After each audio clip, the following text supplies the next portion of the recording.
प्रिय दर्शक गणों, आपका देव हिस्टोरिक चैनल में स्वागत है। यदि हमारे चैनल से आप नए जुड़े हैं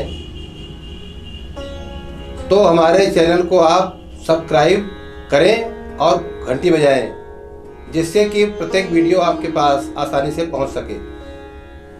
आज हमारे बीच में इतिहास के महान जानकार डॉक्टर सीतम साहब आए हुए हैं और किसी विषय के बारे में उनसे बात होगी।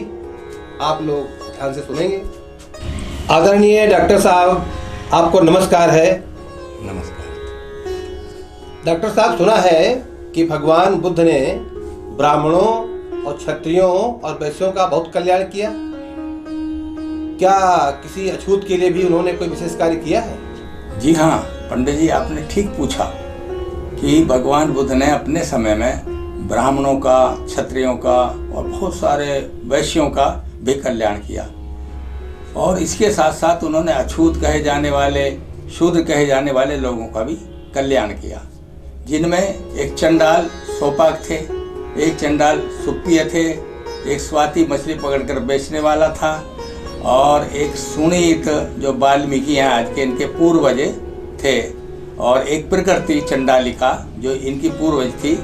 तो उन लोगों का कल्याण किया भगवान बुद्ध ने। आदरणीय डॉक्टर साहब, आपसे प्रार्थना है, क्या आप सुनीत के इतिहास के बारे में कुछ चर्चा करेंगे? जी हाँ, तो सुनीत की घटना है ये इतिहास जो है ये है जिसे आज बिहार कहते हैं ना, उस समय उसे मगध कहा करते थे और मगध की राजधानी थी राजगिरा। तो वहाँ सुनीत नाम का लड़का सड़क के कूड़े करकट नाली की सफाई करता था, मेला ढोया करता था। तो उसका नियम था कि सुबह उठता था और 6 बजे तक नालियाँ, कूड़ा करकट सब साफ कर देता था, क्योंकि उस समय कारण ऐसा था कि इन लोगों को अछूत माना जाता था। अगर ये किसी उच्च जाति वाले को मिल जाएंगे तो वे अपवित्र हो जाएंगे, उनका अकल्याण हो जाएगा, इसलिए वो सुबह सुबह आता था। किंतु उस दिन क्या हुआ कि उसे विलंब हो गया उठने में, और विलंब हो गया तो उधर से भगवान बुद्ध अपने शिष्यों के साथ आ रहे थे, अनुयायियों के साथ आ रहे थे। उन्होंने देखा तो भगवान बुद्ध को देखकर वो डर के भागने लगा, एक पेड़ के पीछे छुप गया। भगवान बुद्ध वहीं पहुंच गए दोबारा। फिर उन्होंने कहा, भाई आजा बाहर, क्यों छुपता है? फिर वो नदी में कूद गया कि भाई मेरे से अपवित्र ना हो, मुझे दंड दिलवाएंगे, राजा के लड़के हैं, इस तरह से। तो वहाँ भी पहुँच गए। 5 मिनट तक खड़े रहे, फिर उसने ऊपर को सिर निकाला, सांस लिया, तो फिर कहने लगे, मैं जाऊँगा नहीं, तुझे आज तेरा कल्याण करके जाऊँगा। जब भगवान बुद्ध के सामने आया तो उसे स्नान कराया गया और उसे कपड़े पहनाए गए और उसे फिर संघ में शामिल कर लिया गया। डॉक्टर साहब, आपसे इसमें एक प्रश्न है कि सुनीत जी को स्नान किसने कराया? अच्छा, कौन लोग थे वो? हाँ, ये बहुत अच्छा मतलब क्वेश्चन आपने किया है, होना चाहिए। तो जो भगवान बुद्ध के साथ थे संघ के, तो उनमें सारी पुत्र ब्राह्मण थे, बहुत महान थे। भगवान बुद्ध उन्हें अपने धर्म का सेनापति मानते थे, दायां हाथ मानते थे, क्योंकि उन्होंने उस धर्म को प्रचार फैलाया, मानवता के धर्म को, समता के धर्म को फैलाया, इसलिए उनकी सारी पुत्र की बड़ी महत्ता थी।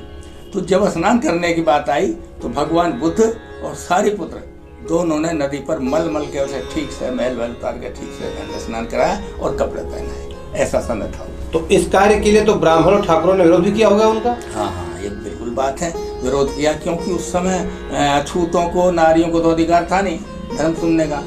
तो उन्होंने कहा ये तो गलत बात कर रहे हैं भगवान बुद्ध, ब्राह्मणों का करें, क्षत्रियों का करें, सेठों का करें, ये सही बात है। फिर शूद्रों को, अछूतों को धर्म में प्रवेश करा रहे हैं, तो हमारे धर्म का इसमें वंश खराब है। तो सारे में विरोध हुआ, पर भगवान बुद्ध नहीं डरे। विरोध के बाद फिर वो लोग राजा प्रसेनजीत के पास गए, और प्रसेनजीत कौशल देश के राजा थे, श्रावस्ती उनकी राजधानी थी। उन्होंने शिकायत की कि ऐसे ऐसे भगवान बुद्ध कर रहे हैं, आप कुछ कीजिए। प्रसेनजीत राजा फिर वहाँ से भगवान बुद्ध से पूछने के लिए गए कि देखता हूँ, रथ किया और वहाँ से फिर नंगे पाँव गए रथ भाड़ा खड़ा करके। तो जब वो देखते हैं, प्रसेनजीत चले जाते हैं, तो रास्ते में बिल्कुल एक तरफ पहाड़ी की नीचे तराई में बैठे एक युवक बहुत अच्छा प्रवचन कर रहा है, और उनके कानों को छू गए। उन्होंने देखा जितने शब्द थे उनके हृदय में बैठ गए प्रसेनजीत के। तो वहाँ से जाकर जब भगवान बुद्ध की शरण में गए प्रसेनजीत राजा, उनसे कहा कि भगवान मैं आपसे एक बात पूछने के लिए आया हूँ। भगवान ने कहा पूछो क्या पूछना चाहते हो, और मैं तुम्हारे मन की बात जानता हूँ, क्या पूछना चाहते हो आप। जो रास्ते में प्रवचन सुना उसका कुछ समझ में आया? मैंने कहा हाँ भगवान, वो तो बिल्कुल योग्य शिष्य है और धर्म को अच्छी तरह व्याख्यान करता है। कि कौन है? कि मैं नहीं जानता। कहने फिर भी नहीं पहचाना? अरे ये वो ही सुनीत है जो कूड़ा करकट उठाया करता था, अब देखो कितना पारंगत है, तो हमने उसे योग्य बना दिया। तुम इसी बात को तो पूछने आए हो, कैसा लगा? राजा प्रसन्नजीत ने कहा ये तो बहुत बढ़िया बात है भगवान, मैं तो कुछ और समझ रहा था, ये तो समता की बात कर रहा है। यदि लोग ऐसे सब सम्मानित हो जाएंगे, समता हो जाएंगे, बराबर हो जाएंगे गुणों से, तो फिर देश का उद्धार हो जाएगा। धन्यवाद, बहुत अच्छी जानकारी आपने दी। ऐसी जानकारी समाज में लोगों के पास है नहीं, जिससे भ्रम फैला हुआ है। और आपसे प्रार्थना रहेगी कि इस वर्ग के लिए जो श्रेष्ठ वर्ग था, तो इनको आगे बढ़ने के लिए कुछ न कुछ आपसे निर्देश दिशा प्राप्त कराएंगे तो बेहतर होगा। धन्यवाद।